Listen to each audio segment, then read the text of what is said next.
Let me show you how to make a Dresden plate and put it on a sweatshirt. You're going to start by cutting out 20 trapezoids, and I used a template to help me with that.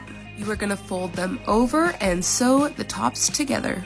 And this blade saver is my favorite tool to use when chain piecing. Then cut a little piece off the tip where it's folded and make sure not to cut your stitching because that would be bad.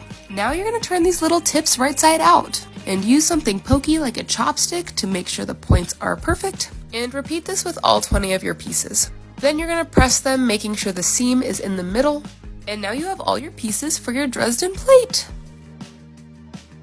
And now you're just going to sew them together. When making a Dresden plate, it's super important to have a consistent 1/4 inch seam.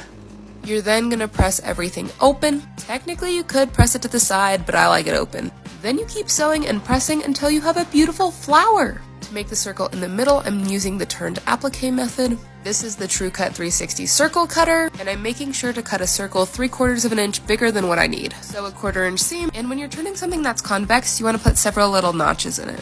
Now I'm going to separate the two pieces, and on the side with the interfacing, I'm going to cut it. This is a method called turned applique. Then you're going to turn it right side out, then use something pokey like a chopstick to help push the seams out. And now our Dresden plate is ready for a sweatshirt. I'm going to make sure everything's centered, and then I either use Elmer's glue or fabric glue and put little dabs everywhere. Be very minimal with the glue, and then press it to make it dry. I do the same for the middle and make sure everything's centered. Now, you could either use a straight stitch to go around or a blanket stitch if your machine has it. I am going to use a blanket stitch, and this part definitely takes the longest.